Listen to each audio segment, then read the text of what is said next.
બનાસકાંઠા જિલ્લામાં મોટાભાગના લોકો ખેતીના વ્યવસાય સાથે જોડાયેલા છે, પરંતુ જિલ્લામાં પાણીના તળ ઊંડા જવાના કારણે ખેડૂતોને ખેતી કરવી, પોતાના પરિવારનું ગુજરાન ચલાવવું મુશ્કેલ બન્યું છે. ત્યારે ડીસાના પેછડાલ ગામના વાસ્તાભાઈ પટેલ વર્ષોથી ખેતી સાથે જોડાયેલા છે, પરંતુ તેમના વિસ્તારમાં પાણીના તળ ઊંડા જવાના કારણે તેમને ખેતી કરવી, તેમના પરિવારનું ગુજરાન ચલાવવું મુશ્કેલ બન્યું હતું. પરંતુ તેમના આ તમામ મુશ્કેલીમાંથી બહાર આવવા પોતાના ખેતરમાં ખેત તલાવડી બનાવી વરસાદી પાણીનો સંગ્રહ કરી ખેતી કરવાની શરૂઆત કરતા ખેત તલાવડીએ તેમના જીવનને બદલી નાખ્યું છે. જાણીએ.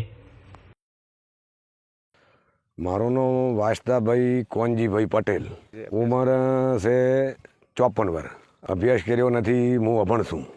ગામ પેછડાલ, તાલુકો ડીસા. જમીન છે મારા જોડે 22 વીઘા, 20 થી 22 વીઘા જમીન છે. ખેતી કરવાનું એવું છે કે શિયાળામાં પટાટા, એંડા, રાજગરો અને રાયડો આરી ખેતી કરવાની છે ચાલુ. ઉનાળામાં બાજરી અને મગફળી આ બંને જ ખેતી થાય છે, અને પશુઓને ઘેંસ એટલે રજકા બાજરી. ચોમાસામાં મગફળી, એરંડા, પછી બાજરી, ગવાર આરી કેટલી ખેતી થાય છે. હવે અમારે પાણીના તળ પહેલાં તો હતા 400 થી 500 ફૂટ. આજે ઊંડા તળ ગયા છે 900 થી 1000 ફૂટ. એની અંદર પાણી પહેલું હતું મીઠું પાણી અને ઉપરલું પાણી હતું સારું, એમાં પેદાશ સારી મળતી. હવે ઊંડા બોર કર્યા એમાંથીને પાણી આવે છે ટાઈટ કડાક, એની અંદર પેદાશ કોઈ મળતી નથી અને શાસન ચાલતું પણ નથી. પહેલની ખેતીની તો વાત જ આખી અલગ હતી. પહેલી તો ખેતી થતી મણનું કિલ્લામાંથી વાતા 20 કિલ્લાનું થતું 26-27 મણ તો પટાટું ઉતરતું. એટલે પહેલની ખેતીની તો વાત જ આખી છોડી મારો. પણ હાલની એટલું પાણી ખરાબ છે એટલે કોઈ પણ ખેતી થતી કરતી નથી. એનો ચોથો ભાગ છું પણ 5મો ભાગ જ થાય છે. ઊંડા પાણી જતા મેં બોર બનાવ્યા હતા. પહેલે વાર એક બનાવ્યો, બોરની અંદર પાણી મળ્યું ન. એના બોરની રકમ થાય પૈસા એટલે 7 થી 8 લાખ રૂપિયા. તો પાણી મળ્યું નહોતું, એ બોર ફેલ ગયો. પછી બીજો બોર બનાવ્યો, તો બીજો બોર બનાવતા પાણી મળ્યું નહીં, એની પોઝિશન દી અને એમાં 7 લાખ રૂપિયા મળ્યા. તો બધાનું કહેવું કે હવે એક કાંઠો થઈને બોર બનાવ્યો. તો ત્રીજો બનાવ્યો, તો ત્રીજામાં પણ એ 10 ફુવારા ઉપરનું પાણી, 3 બોરમાં 10 થી 11 ફુવારાનું પાણી મળ્યું છે. બાકીનું પાણી મળ્યું કર્યું નથી. અણદાભાઈ ઈયારપુરા ગામ છે ડીસા તાલુકાનું. અણદાભાઈને ત્યાં જ્યાં એ ખેતલાવડી એમની કરી લીધી, એમની ખેતલાવડી ભાળી. એની ખેતલાવડી ભાળતે પણ એના કરતે સલાહ સૂચના લીધી, તો આપણે કે ખેતલાવડી જ બનાવી છે. અને ખેતલાવડી તો ને બનાવીએ કાં તો બોરમાં તો આપણો પરિવાર કોઈ જીવવાનો નથી. તો હું આવ્યા, હું આવતે મને ભાળી આપણે વિચારી કુટુંબ સાથે અને વાતચીત કરી, અને કુટુંબે કીધું કે તો હવે તમને એ બે હતો એ બનાવો, આપણે જીવવું તો પડશે જ. પછી ખેતલાવડી બનાવી. તો એ ટાઈમે ખેતલાવડી બનાવવા જતા એટલે રૂપિયા છતાં 5 થી 6 લાખ. હાલ તો મોંઘવારી થઈ ગઈ છે, પણ એને વર્ષ 2 થઈ ગયા ખેતલાવડી બનાવ્યાને. ખેતલાવડી પાણી સંગ્રહ મારા જોડે ગણો ને કે 22 વીઘા જમીન છે. તો 22 વીઘામાંથી ખાલી 20 ફૂટ પાણી ઘટે છે, 45 ફૂટ ઊંડી છે, 20 ફૂટ પાણી ઘટે. એની અંદર આખો શિયાળાનો પાક થઈ રહે છે. અને પાણી 100 થી 7 પાવાના. 1 કે 2 પાણી પાઈને તમે છોડી મારો તો કે પાણી વધે પૂરું, પણ પાણી ઘણું સંગ્રહ. પાણીનું તો હવે અમારે તો અભણ છું હું, એટલે કોઈ લોબો નક્કી નથી થા કે આટલી છે એમ. પણ 145 ઊંડી અને 150 ઓમ ને 150 ઓમ એટલી ઊંડી છે. એટલે ખેતલાવડી મોટા પાયા છે. ઓના ડીસા તાલુકામાં કહો તો મોટી ઓપણી જ છે.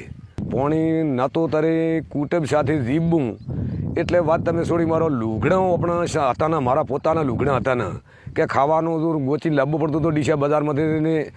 બાજરી હતી કે ઘઉં હતા, તો એ વેચાતું લઈને ખાતા તો ને કે બાકીનું કોઈ પણ પોઝિશનમાં ખોમી જ નથી. એટલી તકલીફ હતી. ખેતલાવડી બન્યા પછી છોકરા જે તે કરી અને મજૂરી કરીને છોકરા ભણાયા. તો મોટી બીબીને આજે ભણી ઘણી હોશિયાર છે, દોતીવાડા યુનિવર્સિટીમાં ભણી, એ થઈને MHE કરી, PhD કરી, અને હાલ સુરતના જોડે બાયડુલી કરીને છે સિટી યુનિવર્સિટી છે, એની અંદર એમાં નોકરીએ લાગી છે, ડૉક્ટર છે. એનો 45,000 પગાર ડાયરેક્ટ એમને સીધો થઈ ગયો. અત્યારે ખેતલાવડીથી ખેતી કરે છે. શિયાળામાં હોવા, બટાકા, ઘઉં, રાયડો અને તમાકુ. પણ અમને ખેતલાવડી કર્યા ચેડની વાતની બહુ સારી પેદા મળવા વાળી છે. કોઈ પણ તકલીફ નથી. અને બીજી બીબીઓ હતી એ મેં ભણાવી, એની PhD સુધી પહોંચી ગઈ છે, નોકરીના તૈયારામાં છે. છોકરા ભણાયા તો છોકરા એક કોલેજમાં છે, એક 11 સાયન્સમાં છે. અને આ બધું ખેત તલાવડી કર્યા પછી આખું આયોજન જ બદલણું. નકે તો પહેલની તો તકલીફની કોઈ વાત જ છોડો, જો ચોપડી લાવવી હોતી તો ગોદામાં પૈસા હોતા ન, પણ ખેતતળાવડીના આભારથી મોટા, અને ખેતતળાવડી કરાય ખેડૂતને ગમે એને ખૂણે જાય તો ખેતતળાવડી નહીં કરી કે તે સુધી પણ દીવી નહીં કે બોરથી ખેંચતા એ ટાઈમે 50,000થી મોડી અને 56-57,000 ને 60,000 કોથી પૂરા, બરાબર એટલું બિલ આવતું. તો એ બિલના પૈસા લાવવા હોતા એ કાંઠા હોતા. આજે 2.5 લાખ રૂપિયા થાય તો 2.5 લાખ ખેડૂતના ઘરમાં જો પોઝિશન સોંપડી લાવવાની ન હોય તો 60,000 રૂપિયા ભરી કે નહીં. તો હાલની અંદરમાં ખેતતળાવડી કરીને ખેતતળાવડીની અંદરમાં ખાલી આખા શિયાળાની અંદર હેડે ખેતતળાવડીની મોટર ત્યારે ખાલી 4,000 થી 5,000 રૂપિયા બિલ આવે, બાકીનું બિલ આવતું નથી. આખા વર્ષનું બિલ આવે 11,000 ઉપર નથી આવતું. આજે ખેતીનો ખર્ચો લગભગ બિલ સુધી, ખાતર બિયારણની બિલ ગણો તો લગભગ અને ખેડાઈ તો 1.5 લાખનો ખર્ચો હોય છે, બરાબર. તો 7-8-10 લાખનો કહો તો આવક ખાચી આ પ્રમાણે.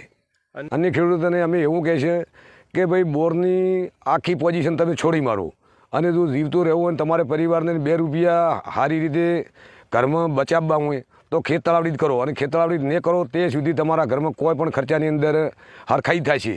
નુકસાન આવશે પણ હું હરખાઈ ન કહું છું, આ નુકસાન જ આપવાનું છે. અને મેં તો નુકસાન ભોગવ્યું પૂરું છે, ભોગવ્યા પછી જ મેં આ બધો વિચાર કરીને કર્યું છે.